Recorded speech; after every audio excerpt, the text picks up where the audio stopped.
It wasn't my idea to have a museum. It was a personal collection that I had been collecting all my life. And I started collecting because somebody told me that I wasn't worth it.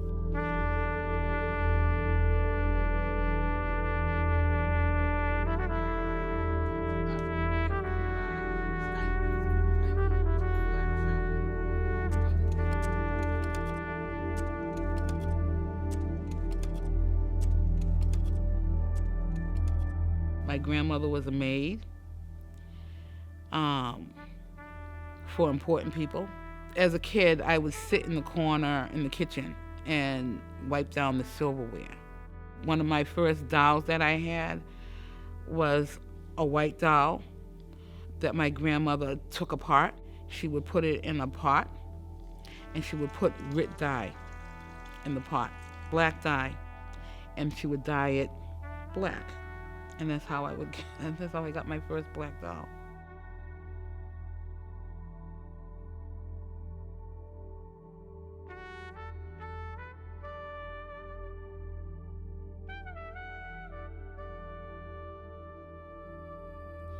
Space has been canceled.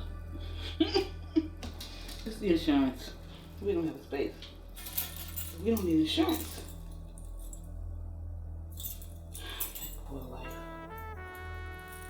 My father was a strong black man. He taught us about the hangings that he saw and how he left home when he was 14 because he grew up down south in Mississippi and he watched men being hung.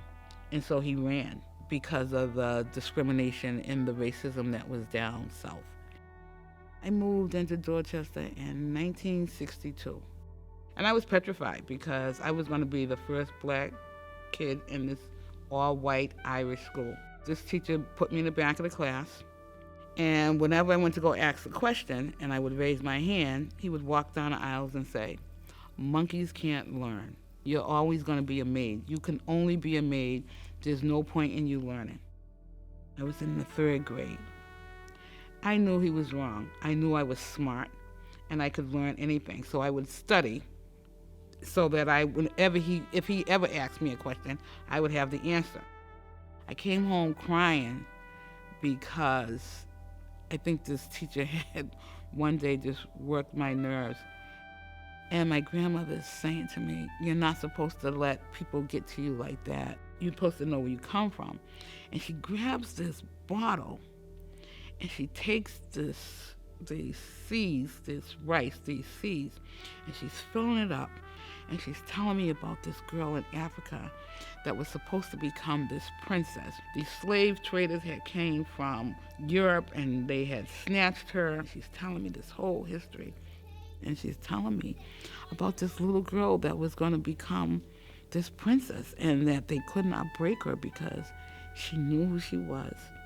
And she was better than all of that. And she created this doll out of nothing. I was so fascinated. She said, "Now you go to school and you take this doll with you. And whenever somebody tries to tell you that you're worth nothing, you remember that you can make anything out of nothing and you can always be somebody." And so that made me want to find a doll that looked like me. So that started being this wonderful kind of thing, looking for black dolls and saying, "This one doesn't look like me, but I love this one anyway because I like this shade and I want this doll, and this doll kind of looks like my daughter, and this one represents my son, and this one comes from this country, and I should teach them this language. And then what about what happened during slavery? And look at these people that survived." And so it brings all this rich history together. So dolls can be a wonderful thing. And so it was therapeutic, And so, yeah, that's why I collect black dolls. It's a wonderful history.